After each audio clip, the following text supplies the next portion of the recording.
So the history of GD Vajra is a history that I can but smile and feel grateful for. We're a young winery, first, second generation. We do come from an old background here in Barolo, but my dad was born and raised in Torino. His name is Aldo.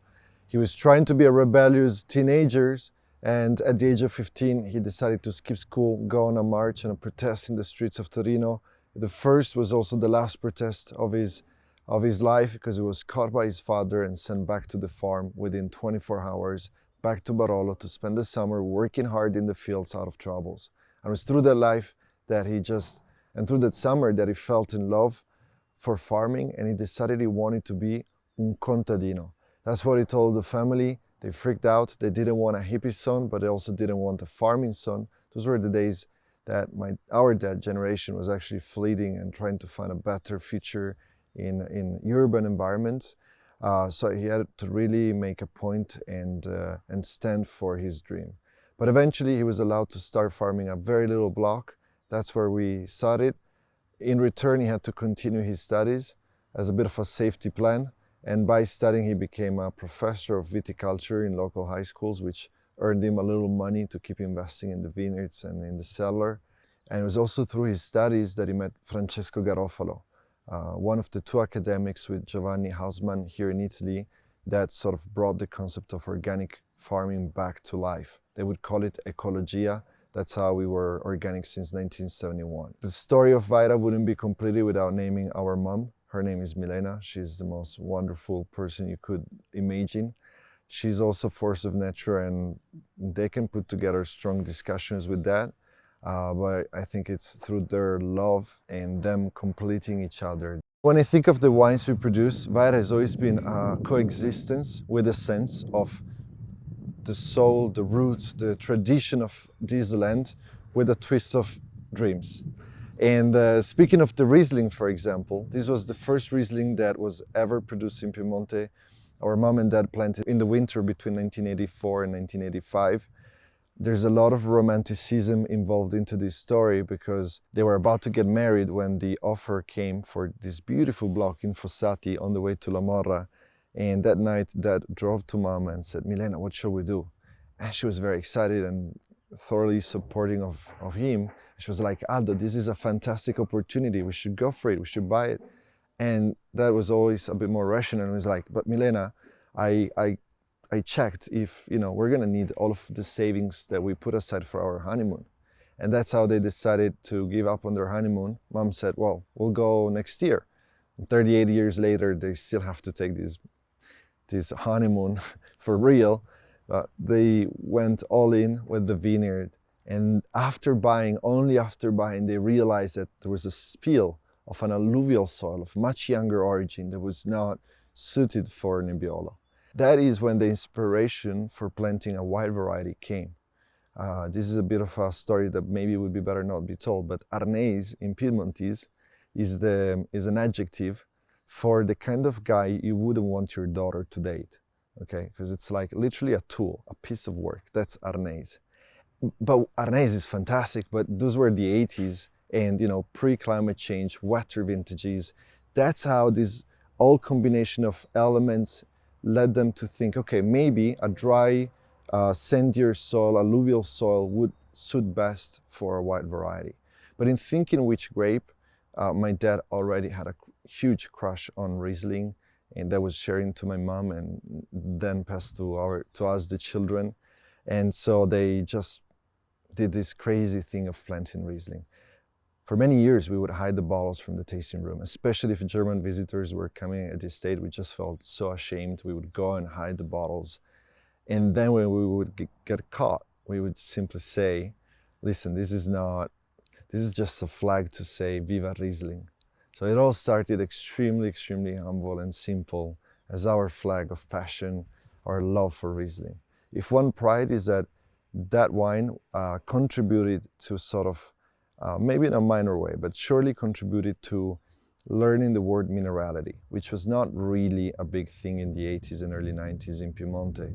And then it was a twist in the region where the sense of soil and the sense of minerality really started to be more interesting, more appealing. And sometimes we think that Riesling did play a good part of that. Besides the Riesling, All of the other wines we produce are really dominated by native grapes. We actually take an immense amount of love and pride in nurturing Freisa and Dolcetto. These are two heirloom varieties of Piemonte. More people would know about Dolcetto. I love to think of it as the ugly duckling of Piemonte grapes.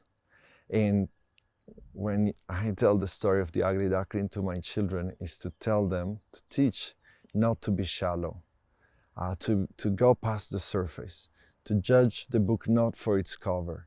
Now, unfortunately, the problem with Dolcetto here in the region is that often it's misconsidered because it is a lighter, fruitier wine.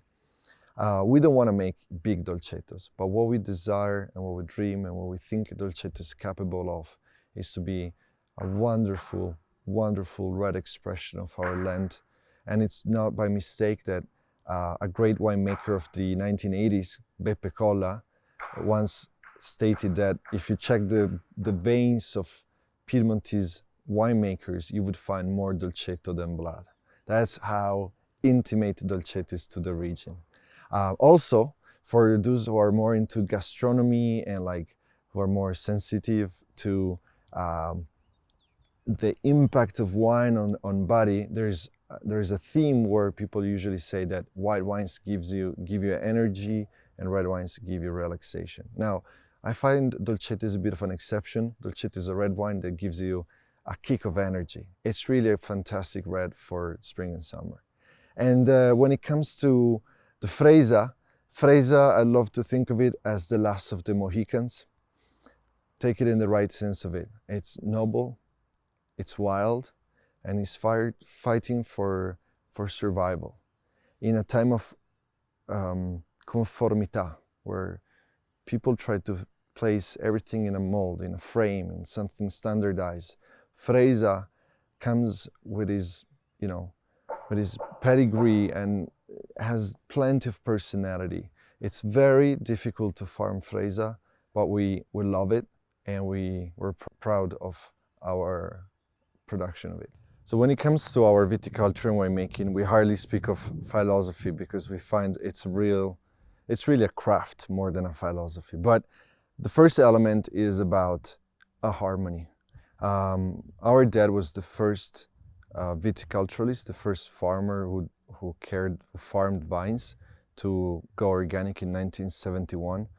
That was the year before he started to make his own wine. So 71, he was still selling grapes at Negos. He was very young, he was like 18 years old.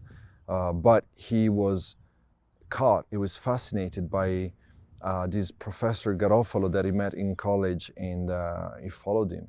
And just a little fun fact, in those days when they would meet after the lesson hours, Professor Garofalo would close the door of his office with these 4 or 5 students, because the big sponsorships at the university were the big chemical companies. So to discuss organic, a very different world than today.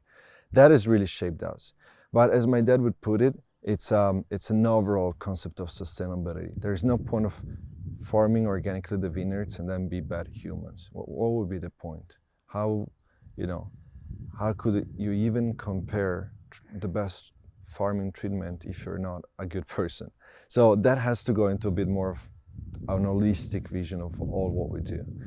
And then, speaking of single vineyards, perhaps the most peculiar soil type or the most different soil type we have is a newer single vineyard that is called Coste di Rose, that is in Comune di Barolo, but is lower elevation, and that's what must have been the beach, the shore of this ancient sea 10 million years ago.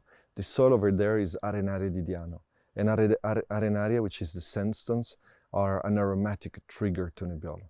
That enhances the perfumes, makes the wines a bit more light and ethereal in the palate. It also provides for a lighter color, but then you have a lot of wild strawberry, mint, cherry stone into the nose of Coste di Rose. If we were to compare it with rock music from the 70s, Coste di Rose no doubt would be our Beatles, first moment Beatles, happy, joyful, charismatic. Then we go to Ravera, which is more red elements, more iron oxides into the soil. Is also an amphitheater like a bowl-shaped vineyard, so you have more heat retention at night. And that comes through with two elements. One is a gorgeous mid-palate, which is really the signature of Ravera, but also a bit more ferrous tones, which is, I think, the signature of the soil through the grapes. And so Ravera is a bit more, is the fisty Barolo among those we make. That's the Barolo for people who are are ready to pick up the battle with tannins and with, youngster Barolos. Say Led Zeppelin. And finally, we have Bricco delle Viole, the highest among all historical vineyards of Barolo and the closest to the Alps. That means a lot of light, but then big winds in the evening and a major drop of temperature. So it comes more vertical, more precise. The tannins are more subtle. I love to think of it as the Pink Floyd because it has a beautiful complexity. It is rock, but it also has some orchestra elements in it. These would be our three Barolos at Vajra.